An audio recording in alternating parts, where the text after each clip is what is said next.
KaraokeBooks. Treasure Island. Written by Robert Louis Stevenson. Audiobook. Chapter 26. Israel Hands. The wind, serving us to a desire, now hauled into the west. We could run so much the easier from the northeast corner of the island to the mouth of the North Inlet. Only, as we had no power to anchor, and dared not beach her till the tide had flowed a good deal farther, time hung on our hands. The coxswain told me how to lay the ship to. After a good many trials I succeeded, and we both sat in silence over another meal. "Cap'n," said he at length with that same uncomfortable smile, "here's my old shipmate, O'Brien. Suppose you was to heave him overboard. I ain't particlar as a rule, and I don't take no blame for settling his hash, but I don't reckon him ornamental, now, do you? I'm not strong enough, and I don't like the job, and there he lies, for me," said I. "This here's an unlucky ship. This Hispaniola, Jim," he went on, blinking. "There's a power of men been killed in this Hispaniola. A sight o' poor seamen dead and gone since you and me took ship to Bristol. I never seen sich dirty luck, not I. There was this here O'Brien now, he's dead, ain't he? Well now, I'm no scholar, and you're a lad as can read and figure, and to put it straight, do you take it as a dead man is dead for good, or do he come alive again? You can kill the body, Mr. Hands, but not the spirit. You must know that already," I replied. "O'Brien there is in another world, and may be watching us." "Ah," says he. "Well, that's unfortunate.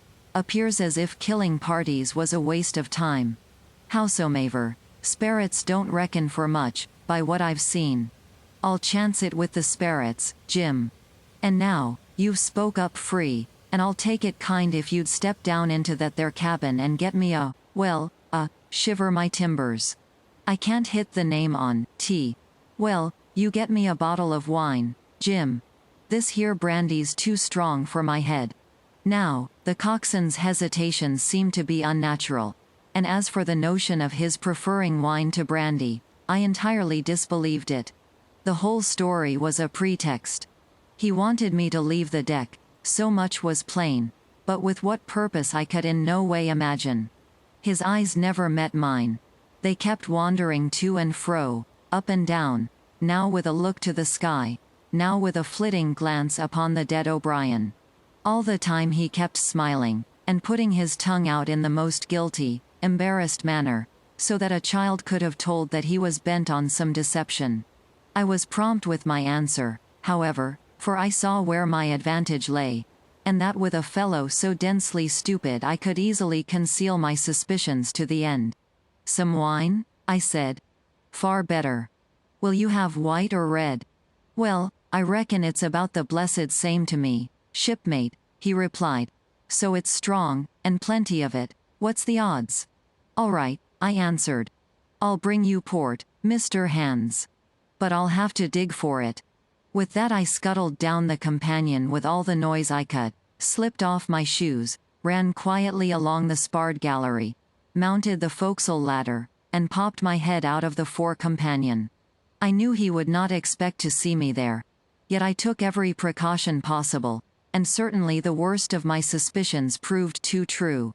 He had risen from his position to his hands and knees, and, though his leg obviously hurt him pretty sharply when he moved, for I could hear him stifle a groan, yet it was at a good, rattling rate that he trailed himself across the deck. In half a minute he had reached the port scuppers and picked, out of a coil of rope, a long knife, or rather a short dirk, discolored to the hilt with blood.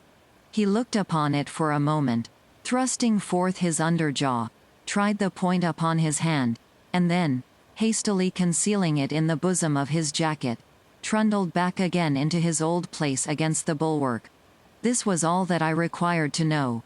Israel could move about. He was now armed, and if he had been at so much trouble to get rid of me, it was plain that I was meant to be the victim. What he would do afterwards, whether he would try to crawl right across the island from North Inlet to the camp among the swamps, or whether he would fire Long Tom, trusting that his own comrades might come first to help him, was, of course, more than I could say. Yet I felt sure that I could trust him in one point, since in that our interests jumped together, and that was in the disposition of the schooner. We both desired to have her stranded safe enough, in a sheltered place, and so that, when the time came, she could be got off again with as little labor and danger as might be, and until that was done I considered that my life would certainly be spared. While I was thus turning the business over in my mind, I had not been idle with my body. I had stolen back to the cabin, slipped once more into my shoes, and laid my hand at random on a bottle of wine, and now, with this for an excuse, I made my reappearance on the deck. Hans lay as I had left him, all fallen together in a bundle and with his eyelids lowered as though he were too weak to bear the light. He looked up, however, at my coming, knocked the neck off the bottle like a man who had done the same thing often, and took a good swig, with his favorite toast of, "Here's luck." Then he lay quiet for a little, and then, pulling out a stick of tobacco, begged me to cut him a quid. "Cut me a junco that," says he, "for I haven't no knife and hardly strength enough, so be as I had." "Ah, Jim, I reckon I've missed stays. Cut me a quid, as'll likely be the last, lad, for I'm for my long home, and no mistake." "Well," said I, "I'll cut you some tobacco. But if I was you and thought myself so badly, I would go to my prayers like a Christian man." "Why?" said he. "Now, you tell me why." "Why?" I cried. "You were asking me just now about the dead. You've broken your trust. You've lived in sin and lies and blood. There's a man you killed lying at your feet this moment, and you ask me why. For God's mercy, Mr. Hans, that's why." I spoke with a little heat, thinking of the bloody dirk he had hidden in his pocket, and designed, in his ill thoughts, to end me with. He, for his part, took a great draught of the wine, and spoke with the most unusual solemnity. "For 30 years, he said, "I've sailed the seas, and seen good and bad, better and worse, fair weather and foul, provisions running out, knives going, and what not. Well, now I tell you, I never seen good come o' goodness yet. Him as strikes first is my fancy. Dead men don't bite. Them's my views, amen, so be it. And now, you look here," he added, suddenly changing his tone, "we've had about enough of this foolery. The tide's made good enough by now. You just take my orders, Cap'n Hawkins, and we'll sail slap in and be done with it." All told, we had scarce 2 miles to run, but the navigation was delicate. The entrance to this northern anchorage was not only narrow and shoal, but lay east and west, so that the schooner must be nicely handled to be got in. I think I was a good, prompt subaltern, and I am very sure that Hans was an excellent pilot. For we went about, and dodged in, shaving the banks, with a certainty and a neatness that were a pleasure to behold. Scarcely had we passed the heads before the land closed around us. The shores of North Inlet were as thickly wooded as those of the southern anchorage, but the space was longer and narrower and more like, what in truth it was, the estuary of a river. Right before us, at the southern end, we saw the wreck of a ship in the last stages of dilapidation.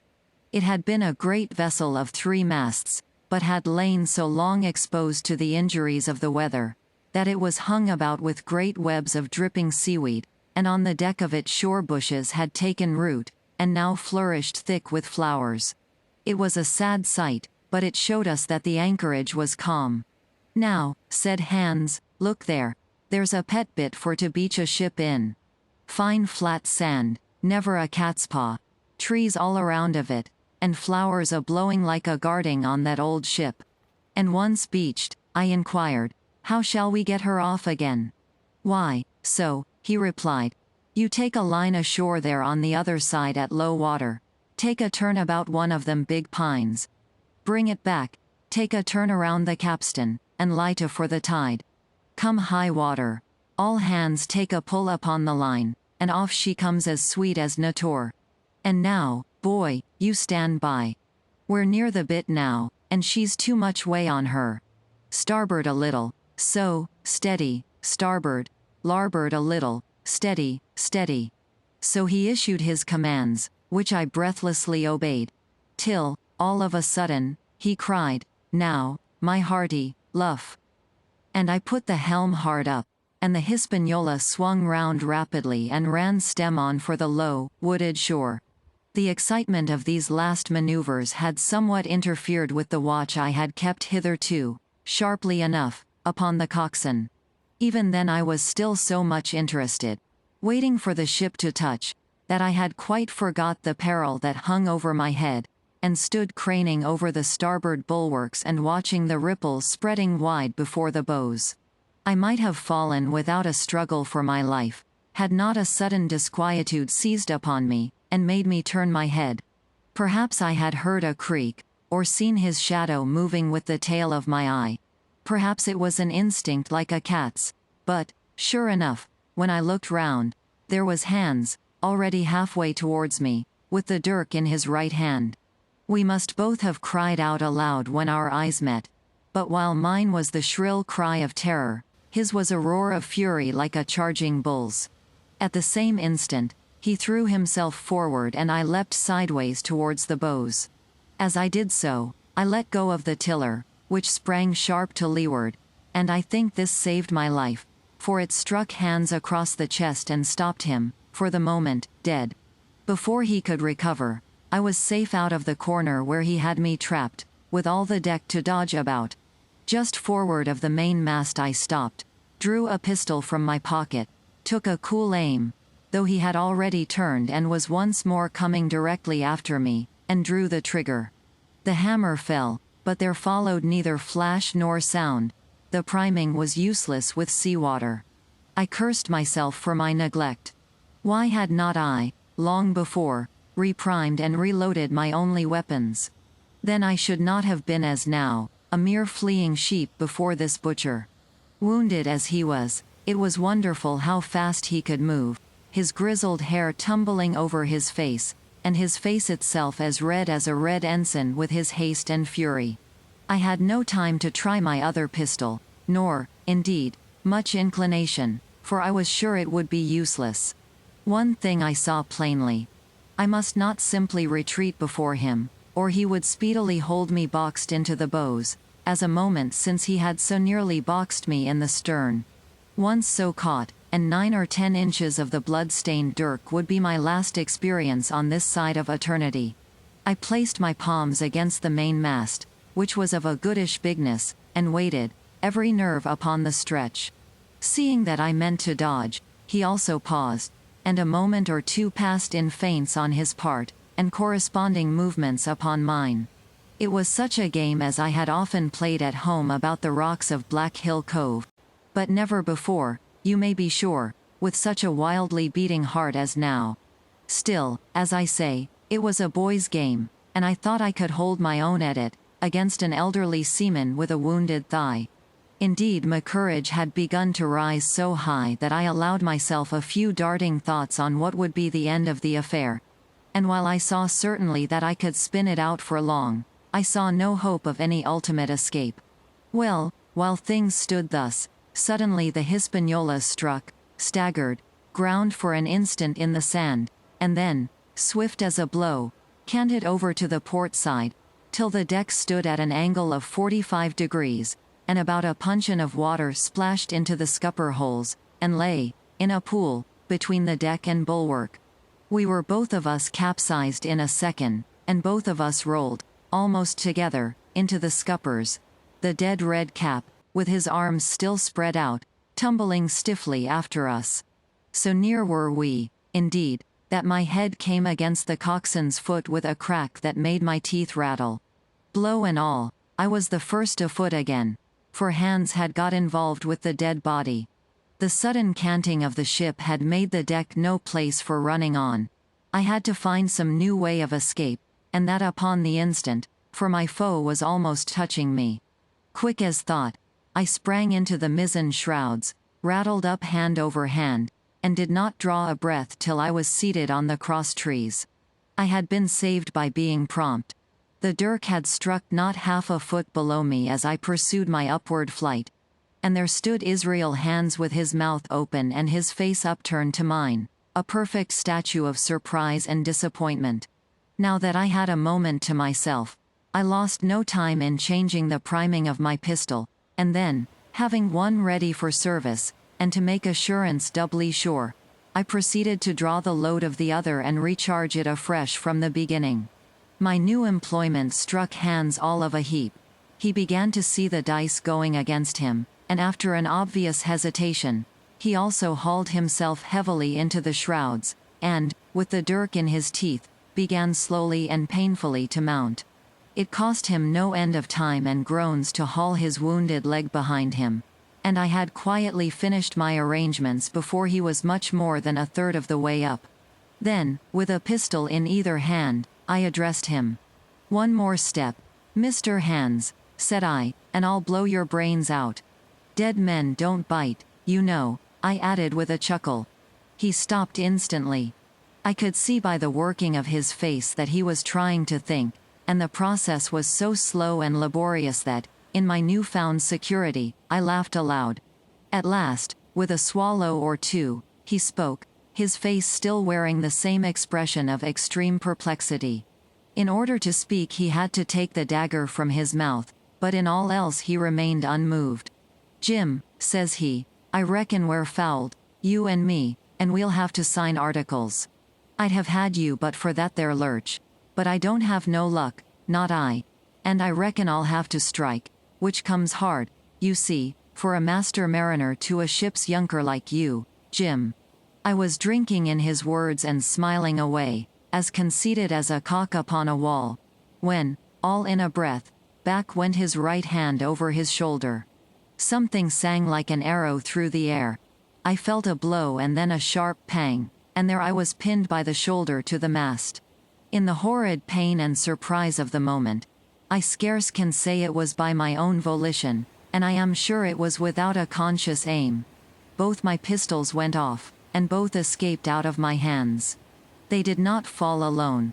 With a choked cry, the coxswain loosed his grasp upon the shrouds and plunged head first into the water. KaraokeBooks.